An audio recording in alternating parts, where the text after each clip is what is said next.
आपके बारे में बहुत सारी चीज़ें लिखी जाती हैं। अफवाह आप हैं अफवाह गूगल पे जो अधिकांश बातें हैं वो गलत है। जैसे डेट ऑफ बर्थ को लेके गलत है। मेरी डेट ऑफ बर्थ 1973 है, लेकिन किसी ने 1976 बता दिया।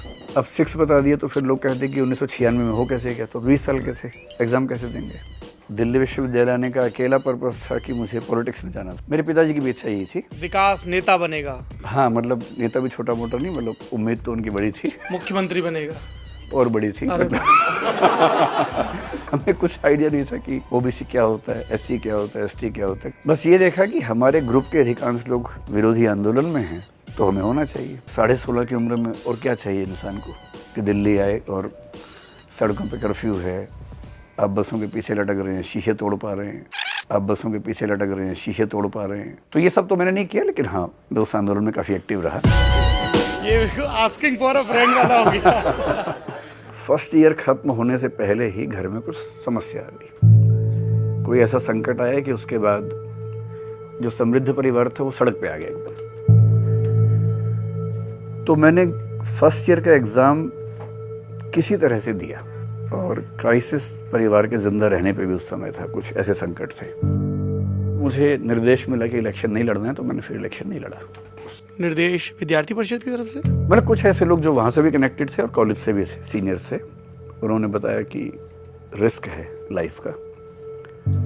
और ये सही भी साबित हुआ, क्योंकि जिस व्यक्ति को इलेक्शन लड़वाया गया उसके बाद में चाकुओं से काफ़ी मारा गया, हालांकि वो जिंदा है। और 3-4 दोस्त मेरे उस समय के, जिनमें से 3 की मृत्यु हो चुकी है, जो इलेक्शन जीते थे उस समय। मैं 10-15 साल ऐसे दौर में रहा, स्ट्रगल सी जिंदगी में, लेकिन कभी रोया नहीं। और मैंने मान लिया था कि मैं पत्थर किस्म का इंसान हूँ। मतलब मैं सबसे ठीक से बात करता हूँ, बिहेव भी ठीक से करता हूँ, हेल्प भी करता हूँ, पर मुझे लगता था कि इमोशंस की इंटेंसिटी वैसी मेरे अंदर नहीं है जैसी किसी सामान्य व्यक्ति में होनी चाहिए। शायद फिलोसफी पढ़ के ऐसा हुआ होगा। लेकिन 3-4 साल पहले जब मेरी माँ की मृत्यु हुई, तो मेरा वो जो भ्रम था टूट गया। बुरी तरह से टूट गया। मैं 7-8 दिन तक बोल ही नहीं पाया उसके बाद। ये इंटरव्यू मेरी पर्सनल लाइफ के बारे में ज़्यादा रहने वाला है।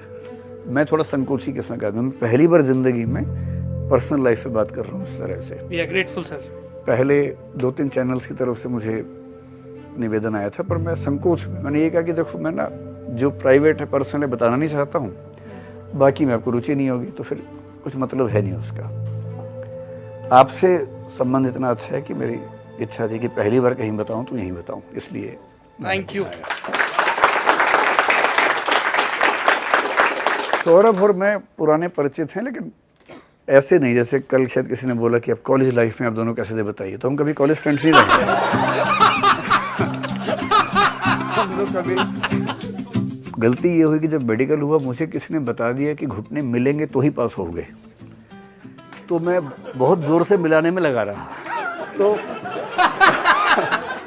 मुझे मतलब टच होते हैं, लेकिन ऐसा नहीं है ताकत लगा के एकदम कोई, मतलब मुझे लगा कि फेल ना हो, जो मैंने और जोर से भिड़ा दिए घुटने।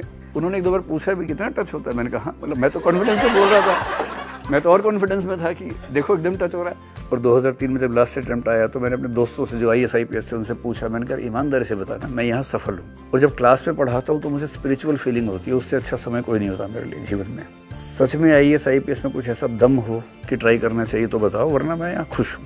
मेंस मैंने बेंगलोर से दिया उस साल, और बेंगलोर से भी इस तरह से दिया कि यहाँ किसी को पता ना चले कि मैं एग्ज़ाम दे रहा हूँ। तो मैं क्या करता था, जैसे आज एग्ज़ाम है, रात की फ़्लाइट से जाता था, एग्ज़ाम दोनों दिए, 5 बजे ख़त्म हुआ, 6:30 की फ़्लाइट से 9:30 बजे दिल्ली, क्योंकि सब वो पर्चा भी चेक कराने आएंगे। और दिल्ली की सड़कों पर घूमता था जानबूझ के कि देखिए मैं यही हूँ। मुखर्जी नगर में घूमता रहता था ताकि सबको आइडिया रहे कि तो यही है, कहीं दिखा भी नहीं। स्काई डाइविंग मैंने वहाँ पर किया अमेरिका में, बहुत शौक था मुझे करने का। तभी नई फिल्म आई थी उन दिनों जिसमें वो 3 लोग कूदे थे, जिंदगी ना मिलेगी तो। हाँ, तो वो देखी थी तो मुझे लगा हम भी 3 लोग कूदे। एक वो जरूर बताइए जिस कव्वाली से आपके दिन की शुरुआत होती है। ये किसने बताया आपको? ये भी रिसर्च कहीं की।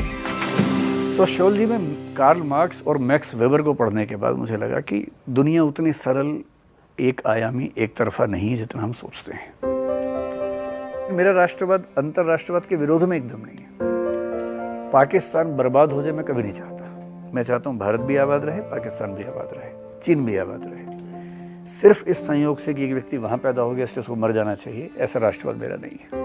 तैयारी आप IAS की करें या क्रिकेट की करें या फिल्मों की करें, उस तैयारी से पहले ये तैयारी कर लेनी चाहिए कि अगर ना हो तो क्या होगा। और मैं क्लास में ना अक्सर एक शेर बच्चों को बोलता हूँ तैयारी शुरू करने से पहले कि सक्सेस की कोई गारंटी नहीं है, इतनी गारंटी है कि एक बेहतर इंसान बन जाओगे और ज़िंदगी में कुछ ना कुछ अच्छा कर लोगे अगर मेहनत की तो क्यों डरें ज़िंदगी में क्या होगा, कुछ ना होगा तो तजुर्बा होगा।